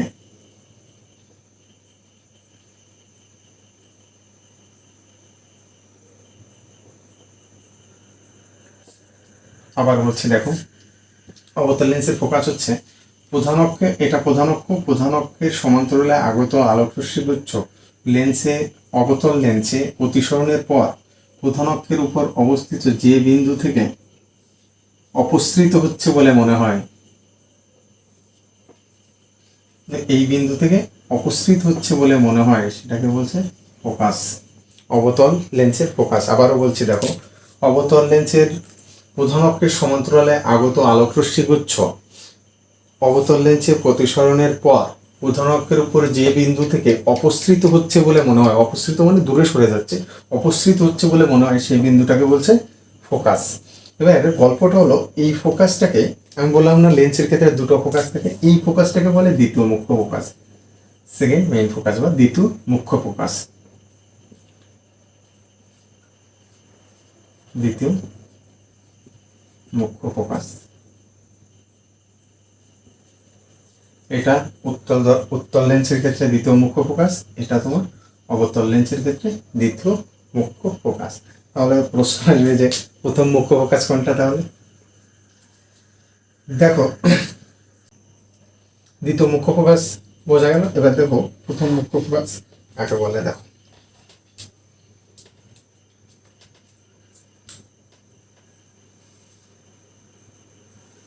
এটা একটা উত্তল লেন্স, এটা একটা অবতল লেন্স। আমরা প্রথমে যে কাজটা করেছি সেটা হচ্ছে প্রধান অক্ষের সমান্তরালে আলোক রশ্মিগুচ্ছকে পাঠিয়েছি, দুটো ক্ষেত্রেই, উত্তল লেন্সের ক্ষেত্রেও অবতল লেন্সের ক্ষেত্রেও। এবার আমরা যে কাজটা করব সেটা হচ্ছে প্রধান অক্ষের উপর থেকে আলোক রশ্মিকে পাঠাবো। এটা প্রধান অক্ষ, এই প্রধান অক্ষের উপর থেকে আমি আলোক রশ্মিকে পাঠাবো। এবার এই প্রধান অক্ষের উপর এমন একটা বিন্দু থাকবে, এই বিন্দু থেকে নির্গত আলোক রশ্মিগুচ্ছ, এই বিন্দু থেকে নির্গত আলোক রশ্মিগুচ্ছ এই লেন্সে, উত্তল লেন্সে প্রতিসৃত হওয়ার পর প্রধান অক্ষের সমান্তরালে নির্গত হয়ে যাবে, মানে প্রধান অক্ষের সমান্তরালে চলে যাবে। প্রধান অক্ষের উপর অবস্থিত এমন একটি বিন্দু যেখান থেকে নির্গত আলোক রশ্মিগুচ্ছ উত্তল লেন্সে প্রতিসৃত হওয়ার পর প্রধান অক্ষের সমান্তরালে চলে যায়, তাকে বলে প্রথম মুখ্য ফোকাস বা প্রথম মুখ্য ফোকাস। এটাকে বলে প্রথম মুখ্য ফোকাস। মজার ব্যাপার এটা, এই আলোক কেন্দ্র থেকে এর যদি দূরত্ব এক্স হয়, এর আলোক কেন্দ্র মানে যদি এই লেন্স আর এই লেন্স একই লেন্স হয় তাহলে এর দূরত্ব এক্সই হবে।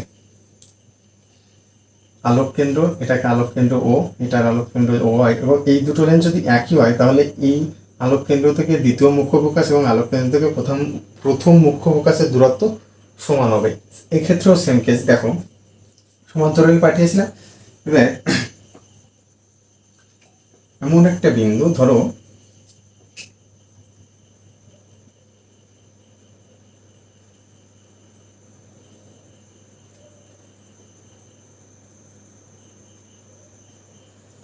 আমার লেন্স ছোট পড়ে গেছে, দাঁড়াও লেন্সটাকে একটু বড় করে নিই। এবার মাইন্ড ওভার। হ্যাঁ,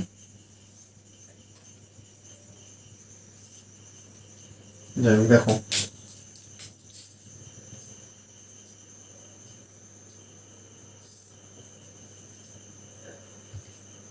এটা উত্তল লেন্সের প্রথম মুখ্য ফোকাস গেল। এবার অবতল লেন্সেরটা দেখো, প্রধান অক্ষের উপর অবস্থিত এমন একটি বিন্দু, যেই বিন্দু থেকে মানে ওই বিন্দুতে রশ্মিগুলো আসছে বলে মনে হচ্ছে আমার। দেখো এই রশ্মিটা সোজা গিয়ে এই বিন্দুতে হিট করবে বলে মনে হচ্ছে, কিন্তু এই বিন্দুতে না এসে যদি এটা প্রধান অক্ষের সমান্তরালে চলে যায়, আসার কথা ছিল এই বিন্দুতে কিন্তু না এসে সেটা চলে যাচ্ছে প্রধান অক্ষের সমান্তরালে চলে যাচ্ছে। এই যে প্রধান অক্ষের ওপর অবস্থিত যে বিন্দু, ওই বিন্দু থেকে আগত মানে ওই বিন্দু থেকে আগত রশ্মিটা ওই বিন্দুতে না গিয়ে অবতল লেন্সে প্রতিসৃত হওয়ার পর যখন প্রধান অক্ষের সমান্তরালে চলে যায় সেটাকে বলছে অবতল লেন্সের প্রথম মুখ্য ফোকাস। এটাকে যদি এক্স ধরো, এটা ধরো আলোক কেন্দ্র ও, এই ও থেকে এর দূরত্ব যদি এক্স হয়, এই লেন্স আর এই লেন্স যদি একই লেন্স হয় তাহলে এর থেকে এর দূরত্ব এক্স হবে। দ্বিতীয় মুখ্য ফোকাস, প্রথম মুখ্য ফোকাস বোঝা গেছে। লেন্সের ক্ষেত্রে এই দ্বিতীয় মুখ্য ফোকাসটাকেই আমরা ফোকাস হিসাবে ধরে নিই, দ্বিতীয় মুখ্য ফোকাসটাকেই আমরা ফোকাস হিসাবে ধরে নিই, ঠিক। এবার ইমেজ ফরমেশন মানে আমরা যা যা পড়ছি, থিন লেন্স মানে সরু লেন্স বা পাতলা লেন্সের নিয়ে আমরা আলোচনা করছি।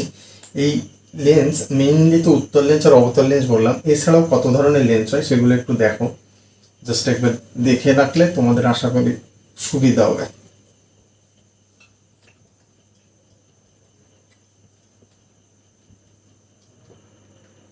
দেখো উত্তল লেন্স অবতল লেন্স ছাড়াও বেশ কয়েক ধরনের লেন্স হয়, দর্পণও কিন্তু হয় এরকম, কিন্তু মেইনলি আলোচনা নেই তোমাদের বইতে, তাই জন্য আমি বলার চেষ্টা করিনি, ওমিট করে যাওয়ার চেষ্টা করেছি।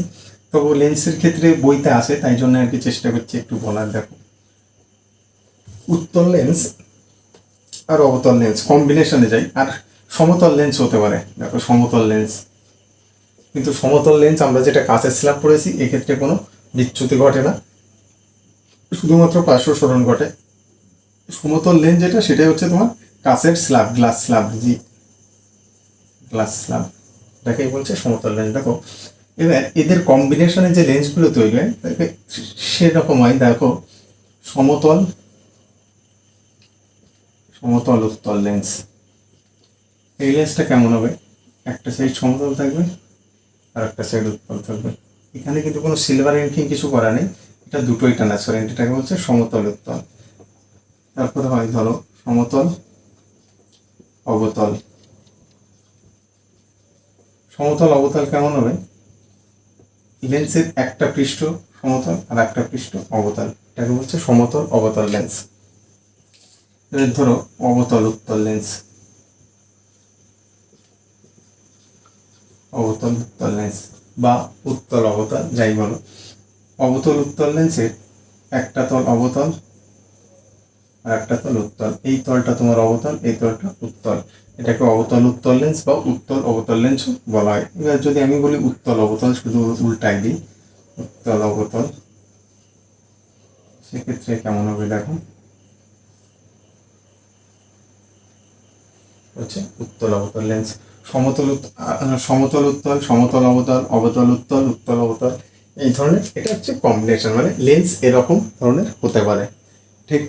আর যেটা বলতে ভুলে গেছি আমি এখানে, আলোক কেন্দ্র থেকে ফোকাস, এটা আলোক কেন্দ্র আর এটা যদি ফোকাস হয়, আলোক কেন্দ্র থেকে যে ফোকাস বিন্দু, এদের যে দূরত্ব তাকে বলে লেন্সের ফোকাস দূরত্ব। ফোকাস দূরত্ব, আলোক কেন্দ্র থেকে ফোকাসের যে দূরত্ব, উত্তল এবং অবতল উভয় ক্ষেত্রে আলোক কেন্দ্র থেকে ফোকাসের যে দূরত্ব তাকে বলে ফোকাস দূরত্ব। বোঝা গেছে এই অবধি? তো আমরা লেন্সের অবতল লেন্স উত্তল লেন্সের ফোকাস দেখে নিলাম। এবার আমরা লেন্সের দ্বারা প্রতিবিম্ব গঠন, লেন্সের সাহায্যে কিভাবে প্রতিবিম্ব গঠন করা হয় সেগুলো দেখব। উত্তল লেন্স অবতল লেন্স আমরা আলাদা আলাদা ভাবে দেখবো। তার আগে একটা ব্যাপার একটু দেখে নাও, সেটা হচ্ছে দেখো, এটা একটা উত্তল লেন্স, আমরা উত্তল লেন্স দ্বারা প্রতিবিম্ব গঠন করার প্রচেষ্টা করব। তার আগে একটু দেখে নাও, উত্তল লেন্সের এটা হচ্ছে আলোক কেন্দ্র, আলোক কেন্দ্র থেকে এটা যদি ফোকাস ধরা হয়, প্রথম মুখ্য ফোকাস বা প্রথম মুখ্য ফোকাস ধরা হয়, এটাকে F1, এবং এই যে দূরত্ব সেম দূরত্বে তাকে 2F1, এইদিকে অনুরূপভাবে F2, দিকে 2F2। আলোক কেন্দ্র থেকে এই দূরত্ব, এটা আলোক কেন্দ্র ও, আলোক কেন্দ্র থেকে এই দূরত্ব যদি F হয়, আলোক কেন্দ্র থেকে এই দূরত্ব হবে 2F, মানে এইখান থেকে এই দূরত্বটা 2F হবে, সেমভাবে এইখান থেকে এই দূরত্ব 2F এবং এই দূরত্ব F। এই কনসেপ্ট অবতল লেন্সের ক্ষেত্রেও সেম ব্যাপারটা। দেখো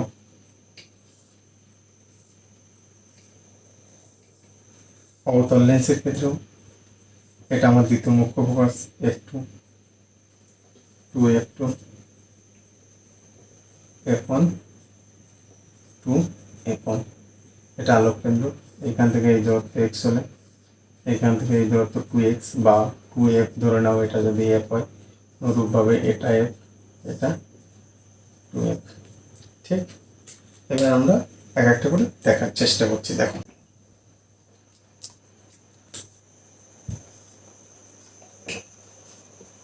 উত্তল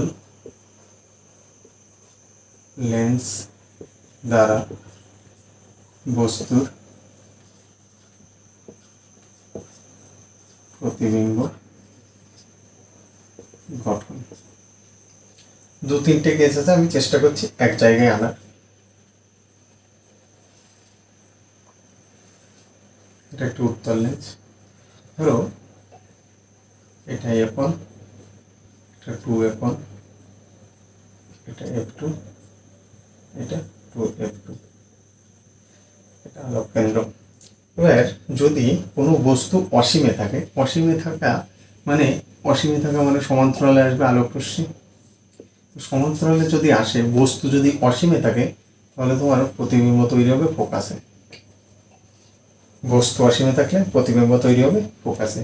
এখানে আমি লিখে দিচ্ছি, দেখো বস্তু যদি তৈরি হয় অসীমে, ইনফিনিটিতে বা অসীমে যদি বস্তু থাকে, তাহলে তোমার প্রতিবিম্ব তৈরি হবে, শুধু প্রতিবিম্ব তৈরি লিখলাম, প্রতিবিম্ব তৈরি হবে ফোকাসে F2তে। ঠিক। এবং এক্ষেত্রে বস্তুর আকার হবে বিন্দু, বিন্দু আকার হবে, বস্তুর আকার হবে, বস্তুর আকার বিন্দু আকার হবে, এবং বাস্তব বা সৎ প্রতিবিম্ব তৈরি হবে। এই কেসটা বোঝা গেছে? এবার দেখো এটা একটু মুছে দিলাম আমি। দেখো যখন বস্তু থাকবে আমার অসীমে, তো তখন উত্তল লেন্সের দ্বারা প্রতিবিম্ব তৈরি হবে ফোকাসে, একটু ফোকাসে তৈরি হচ্ছে, বস্তুর আকার হবে বিন্দু আকার বস্তু তৈরি হবে এবং এটা সৎ প্রতিবিম্ব তৈরি হবে। 1 নম্বর কেস গেল। এবার 2 নম্বর কেস দেখো।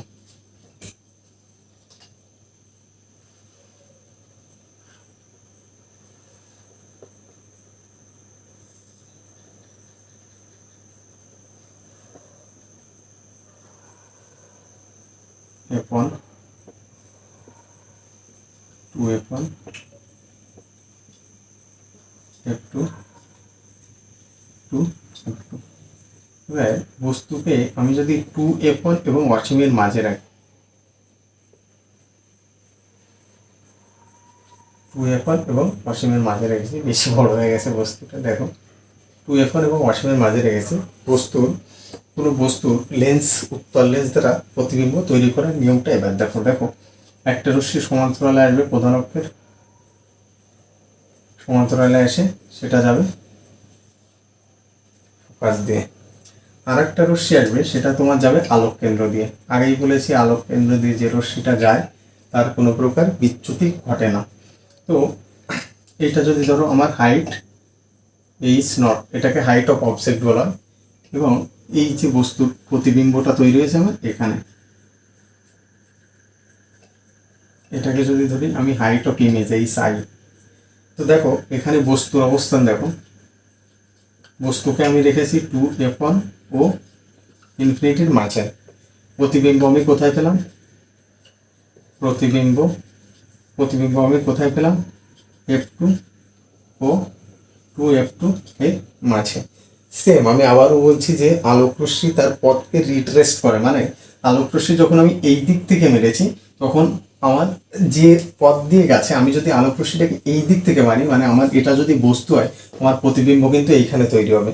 আর এইটা যখন আমার বস্তু, তখন আমার প্রতিবিম্ব যেমন এইখানে তৈরি হয়েছে, এইখানে যদি আমার বস্তুটাকে আমার প্রতিবিম্ব এইখানে তৈরি হবে। তার মানে এটাকে, এই দুটোকে যদি আমি রিভার্সিবল করে দিই, মানে উল্টাই দিই, মানে বস্তুকে যদি আমি 2F2 আর F2 আর 2F2 মাঝে রাখি, তাহলে আমার প্রতিবিম্ব তৈরি হবে 2F1 এবং অসীমের মাঝে তৈরি হবে। সেটা আমি চিত্র এঁকে দেখাচ্ছি তোমাদের। দেখো এইখানে একটু দেখে নাও।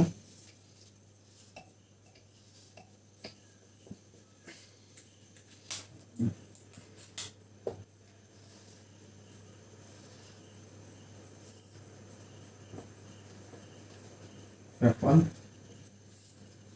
2F1 F2 দেখো 2F1 আর F1 এর মাঝে যদি আমি বস্তুকে রাখি, সেম নিয়ম, একটা যাবে প্রধান অক্ষের সমান্তরালে, সেটা পরে ফোকাস দিয়ে যাবে এইখানে, তো আর একটা যাবে আলোক কেন্দ্র দিয়ে। অ্যাকচুয়ালি আমি ঠিকঠাক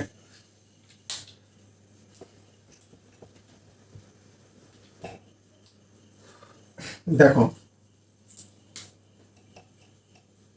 এটা রিভার্সিবল চিত্রটা আমি আঁকার চেষ্টা করছি। দেখো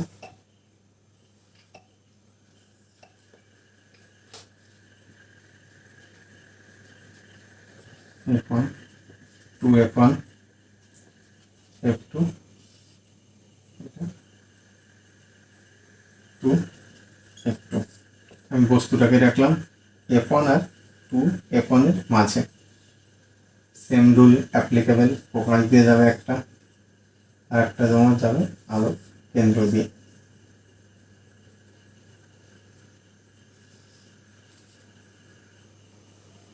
এবং এটা আমার বস্তু, হাইট অফ অবজেক্ট, এটা হাইট অফ ইমেজ।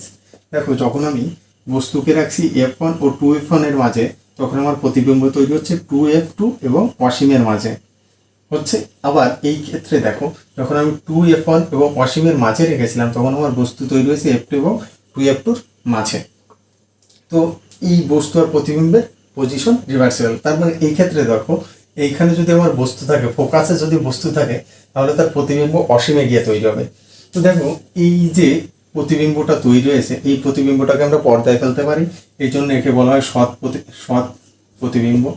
বস্তুর আকার থেকে প্রতিবিম্বের আকার ছোট হয়েছে, তাই জন্য এটাকে আমরা বলি খর্বিত বা খর্ব প্রতিবিম্ব, বা বস্তুর আকারের তুলনায় ছোট। এক্ষেত্রে দেখো, এক্ষেত্রেও এই যে প্রতিবিম্বটা তৈরি হয়েছে, এটাকে আমরা পর্দায় ফেলতে পারি, তাই জন্য এটাকে সৎ বা বাস্তব প্রতিবিম্ব বলা হয়। এটা কি হয়েছে, বস্তুর আকারের চেয়ে প্রতিবিম্বর আকার হয়েছে বড়, এই জন্য এটাকে বিবর্ধিত বিবর্ধিত বিবর্ধিত বা বস্তুর আকারের চেয়ে প্রতিবিম্বের আকার বড় বলা হয়। দেখো ম্যাগনিফিকেশন বলে একটা, আমরা যেমন যখন দর্পণ পড়ছিলাম তখন আমরা পড়েছিলাম ম্যাগনিফিকেশন এম বা বিবর্ধন M equal to height of image by height of object পড়েছিলাম। তো দেখো এই ক্ষেত্রে এই যে কেসটা, এখানে এই ক্ষেত্রে H naught is greater than H I, মানে height of object is greater than height of image. তা অতএব এখানে ক্ষেত্রে এম কি হবে, height of image by height of object.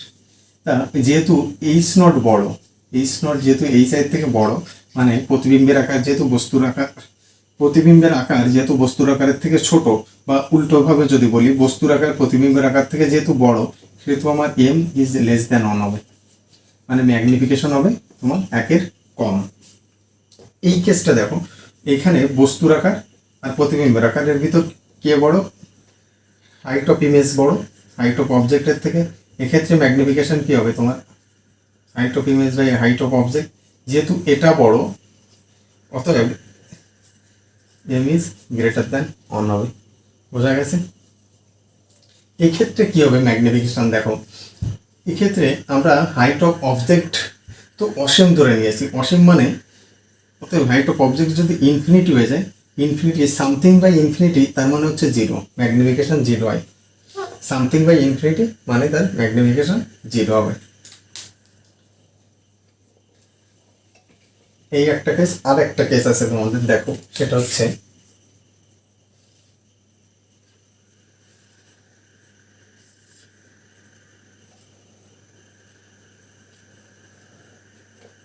এটাকে ধরো F2, সরি F1, এটা 2F1, এটা F2, এটা 2F2, এটা আলোক কেন্দ্র। এবার আমি যদি বস্তুকে আলোক কেন্দ্র ও এবং এই F1 এর মাঝে রাখি, ধরো এইখানে যদি আমি বস্তুটাকে রাখি, সেক্ষেত্রে আমার প্রতিবিম্ব কোথায় তৈরি হবে? সেম রুল অ্যাপ্লিকেবল, একটা যাবে ফোকাস দিয়ে আর একটা যাবে আলোক কেন্দ্র দিয়ে। কিন্তু দেখো এইভাবে যদি আমি যেতে থাকি এদের ভিতর ডিস্টেন্স আরও বাড়তে থাকবে, অতএব এরা দুজন কখনো সে এক জায়গায় মিলিত হবে না। তার মানে এই দিকে গিয়ে আমার ইমেজ পাওয়া সম্ভব না, ইমেজ আমি এইদিকে পাবো না। তাহলে কি করবো, আমি এই রশ্মিটাকে একটু পেছন দিকে বাড়াবো,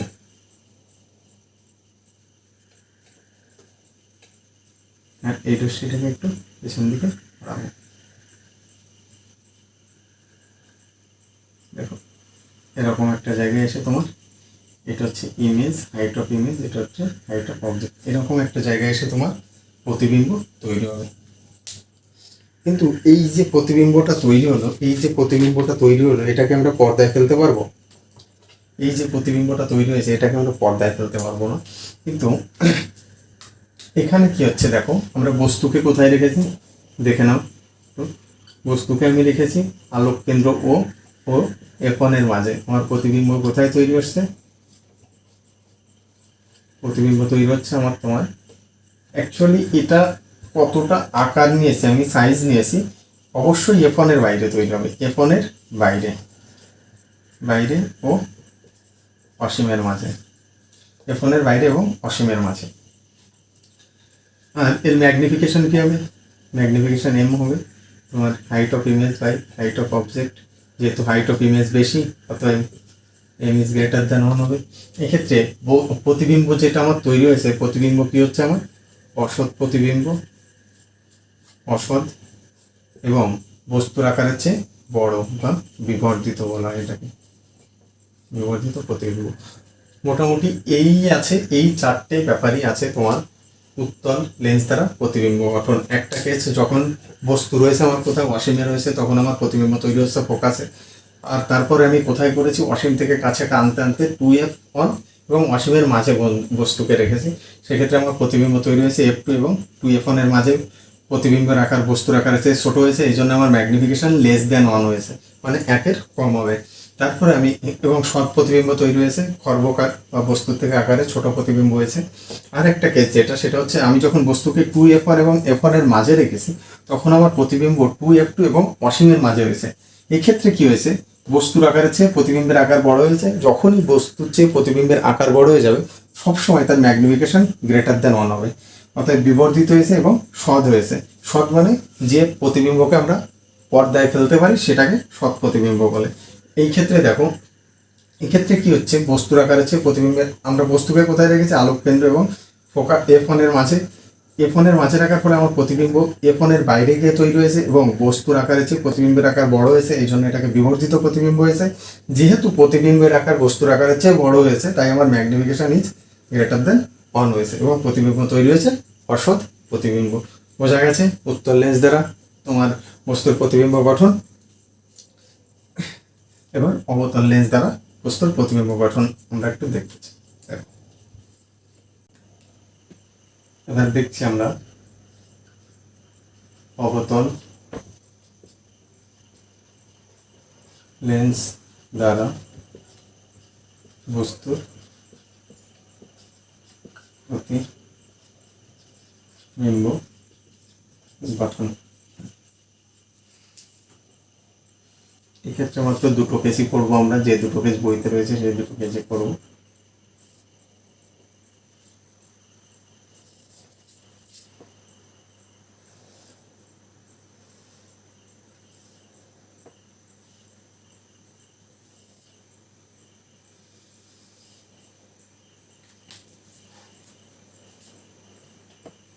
এটা তোমার F2, 2F2,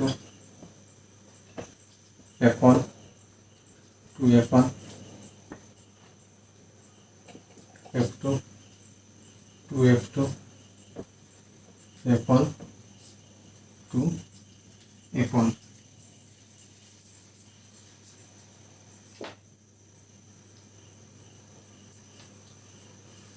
দেখো বস্তুকে আমি যদি রাখি একটুর বাইরে যেখানেই রাখি না কেন, একটুর বাইরে যেখানেই রাখি না কেন, ধরো এখানে রাখলাম আমি বস্তুটাকে, সেম রুল অ্যাপ্লিকেবল। প্রধানকের সমান্তরালে একটা রশ্মি যাবে, সেটা প্রধানক থেকে মানে ফোকাস থেকে যাচ্ছে বলে মনে হবে, রশ্মিটা এদিকে চলে গেল, আর একটা যাবে আলোক কেন্দ্র দিয়ে, এটা আলোক কেন্দ্র দিয়ে চলে যাবে। এবার এদের যে মিলন স্থল সেখানে তৈরি হবে প্রতিবিম্ব, আগে গিয়ে তো কোথাও মেলন হওয়া সম্ভব নয়, এখানেই তৈরি হবে প্রতিবিম্ব। এটা যদি হাইট অফ অবজেক্ট হয় আর এটা যদি হাইট অফ ইমেজ হয়, সেক্ষেত্রে দেখো অবতল লেন্স দ্বারা, বিশেষ কেস এটা, অবতল লেন্স দ্বারা আমরা যখন বস্তুর প্রতিবিম্ব গঠন করি তখন অলওয়েজই তোমার বস্তুর আকারের চেয়ে প্রতিবিম্বের আকার ছোট হয়, যদি সেটা বাস্তব বস্তু হয়। বাস্তব বস্তুর ক্ষেত্রে বস্তুর আকারের চেয়ে প্রতিবিম্বের আকার ছোট হয়। তো দেখো আমি এখানে বস্তু কোথায় রেখেছি, বস্তুকে আমি রেখেছি F2 এর বাইরে, আর প্রতিবিম্ব কোথায় তৈরি হয়েছে, আমার প্রতিবিম্ব তৈরি হয়েছে আলোক কেন্দ্র ও F2 এর মাঝে। আলোক কেন্দ্র F2 এর মাঝে প্রতিবিম্বের আকার কি হয়েছে, কর্বিত হয়েছে, মানে ছোট হয়েছে বস্তুর আকারের চেয়ে। আর এটা হয়েছে তোমার অসৎ প্রতিবিম্ব তৈরি হয়েছে, অসৎ প্রতিবিম্ব তৈরি হয়েছে। এটা এর ম্যাগনিফিকেশন কি হবে, magnification m equal to height of image by height of object. যেহেতু হাইট অফ অবজেক্ট বেশি, হাইট অফ অবজেক্ট যেহেতু বেশি, সেই জন্য আমার ম্যাগনিফিকেশন হবে লেস দ্যান 1। আরেকটা কেস যেটা আছে সেটা হচ্ছে অবাস্তব বস্তুর ক্ষেত্রে বাস্তব প্রতিবিম্ব গঠন। দেখো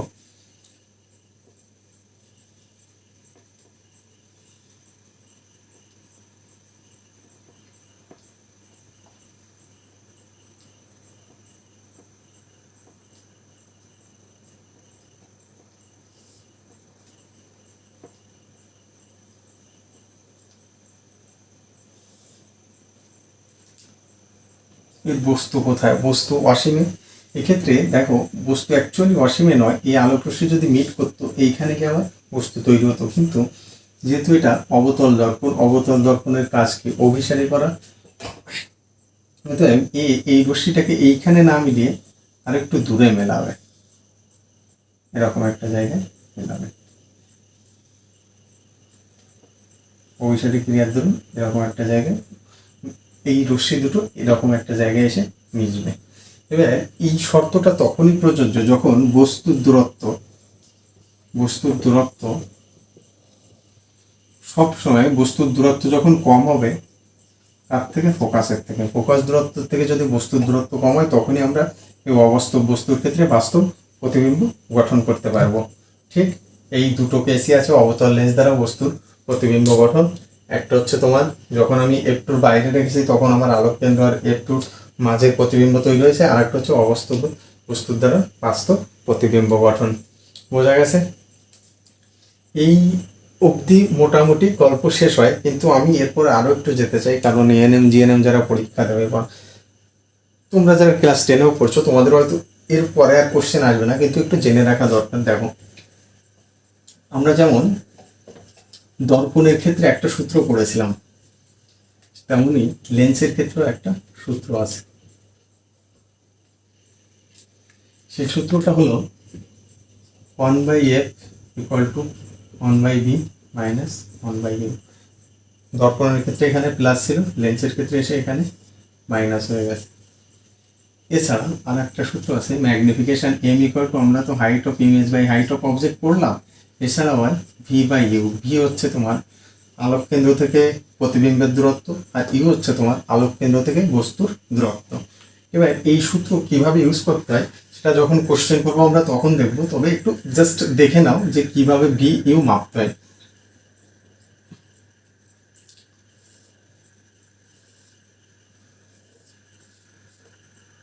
এটা একটা উত্তল লেন্স, একটা অবতল লেন্স। যদি আলোক রশ্মি এই দিক থেকে যায়, আগের দিন যে রুল ছিল এখানেও সেই আলোক রশ্মি যেদিকে আলোক রশ্মি যাবে, ধরো আলোক রশ্মি এই দিকে যাচ্ছে, তার মানে আমি এই দিকে যে দূরত্ব মাপবো সব হবে আমার পজিটিভ, কিন্তু এর উল্টো দিকে এই দিকে যদি আমি কোনো দূরত্ব মাপি এটা আমার আসবে নেগেটিভ। কেমন? ধরো এটা উত্তল লেন্স, আমরা ফোকাস দ্বিতীয় মুখ্য ফোকাসটাকে ফোকাস নিয়েছি, এখান থেকে এই দিকে আসে, এটা হচ্ছে এফ, তার মানে উত্তল লেন্সের ক্ষেত্রে এফ হবে পজিটিভ। কিন্তু বস্তু ধরো আমার এখানে রয়েছে বস্তু, তাহলে আলোক কেন্দ্র থেকে এই দিকে যখন মাপছি আমি এই দূরত্বটা যখন মাপছি তখন এটা আমার ধরো ইউ, আলোক কেন্দ্র থেকে বস্তুর যে দূরত্ব তাকে ইউ বলে, কিন্তু এটা আসবে আমার ইউটা আসবে নেগেটিভ, কারণ আলোক রশ্মি আমার যাচ্ছে এই দিকে কিন্তু আমি মাপছি তার উল্টো দিকে, এই জন্য এটাকে নেগেটিভ মাপছি। এবার প্রতিবিম্ব যদি এইখানে তৈরি হয়, ধরো এটা অবজেক্ট আর এটা ইমেজ, OBGCT অবজেক্ট আর এটা হচ্ছে ইমেজ। এখানে যদি ইমেজ ফরমেশন হয় আমি আলোক কেন্দ্র থেকে এটা মাপলে আমার ভি কি আসবে? পজিটিভ আসবে। বোঝা গেছে? তার মানে আলো যেদিকে যাচ্ছে সেই দিকে আমি যে দূরত্ব মাপবো সেই দূরত্বগুলো আমার হবে পজিটিভ, আর তার উল্টো দিকে যে দূরত্ব মাপবো সেগুলো হবে নেগেটিভ। আলোক তোমার দর্পণের ক্ষেত্রে যেমন ছিল, যখন সেটা দর্পণের ক্ষেত্রে আমরা মাপতাম পোল থেকে মানে মেরু থেকে, কিন্তু এখানে আমরা যা দূরত্ব মাপবো সব মাপবো আলোক কেন্দ্র থেকে। এটা উত্তল লেন্সের ক্ষেত্রে গেল। এবার অবতল লেন্সের ক্ষেত্রে দেখো, এটা আলোক কেন্দ্র এখানে ছিল আমার একটু, ধরো আলোক রশ্মি এইদিকে যাচ্ছে, এটা হচ্ছে আলোক রশ্মি লাইট, আলোক রশ্মি এইদিকে যাচ্ছে, ঠিক। এবার আমার যদি বস্তুকে আমি এইখানে রাখি, বস্তুকে যদি আমি এইখানে রাখি, দেখো ফোকাস এইদিকে মাপছি, তার মানে এটা যদি ফোকাস দৈর্ঘ্য এফ হয় এটা আমার নেগেটিভ আসবে। বস্তুর দূরত্ব আমি ইউ, এটাও আলো যেদিকে যাচ্ছে তার উল্টো দিকে মাপছি, তাই জন্য এটা আমার নেগেটিভ আসবে। আর প্রতিবিম্ব যদি এই দিকে তৈরি হয়, ধরো এইটা হচ্ছে আমার ইমেজ, যদি এইদিকে তৈরি হয় এখান থেকে এইদিকে যখন মাপবো তখন আমার আসবে পজিটিভ, এটা আসবে ভি, সেটা আসবে পজিটিভ। কিন্তু যদি আমার ইমেজও এই দিকে তৈরি হতো, সেটাও আমি আলোক রশ্মির বিপরীত দিকে যেহেতু মাপতাম, সেক্ষেত্রেও আমার এটা নেগেটিভ আসতো। উত্তল লেন্সের ক্ষেত্রেও সেম, অবতল লেন্সের ক্ষেত্রেও সেম। আর magnification H = height of image by height of object বা V/U। এইটা হচ্ছে এএনএম যারা দেবে তাদের এখান থেকে আমি দুটো একটা কোশ্চেন দেখেছি, বেশি নয়, দুটো একটা। আর জেন পাসে তো কোশ্চেন এর উপরেই আসবে, যদি মানে এরকম লেভেল থেকে কোশ্চেন শুরু হয় জেন পাসের থেকে। তো এই ছিল আমার দিক থেকে আজকের মতো।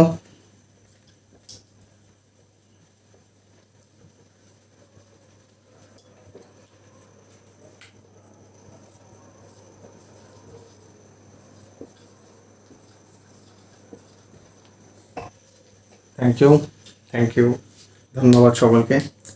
এই শেষ অবধি যদি এসে থাকো তাহলে ধন্যবাদ সকলকে। তো এটা প্রতিসরণ পর্ব শেষ হলো, আলোর প্রতিসরণ। এরপরও আরও একটা পোর্শন রয়ে গেছে, সেটা এটা তো আমরা যে অপটিক্সের ভিতর পড়ে এই পুরো ব্যাপারটা। এরপরে ওয়েব অপটিক্স রয়েছে, কিছু ত্রুটি রয়েছে, চোখের ত্রুটি, হ্রস্ব ত্রুটি, দীর্ঘ ত্রুটি। তো সেগুলো আমরা আরও একটা ভিডিও বানানোর চেষ্টা করব, আমি আরও একটা ক্লাস নেওয়ার চেষ্টা করব।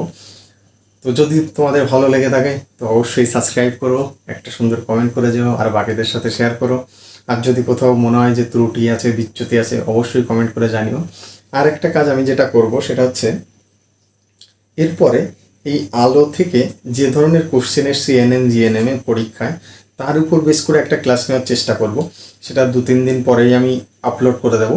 তো তখন দেখবে তোমরা যে যা যা আমরা পড়লাম সেটা কিভাবে অ্যাপ্লিকেশন করতে হয়, কীভাবে সহজে কোশ্চেন সলভ করা যায়, সে প্রচেষ্টা করব।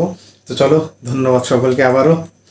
আমার এই চ্যানেল জ্ঞানচক্রকে সাবস্ক্রাইব করো, ভালো লাগলে বন্ধুদের সাথে শেয়ার করো, আর খারাপ লাগলে বলে যেও যে এই ত্রুটিটা আমার শোধরানো উচিত। চলো, বাই।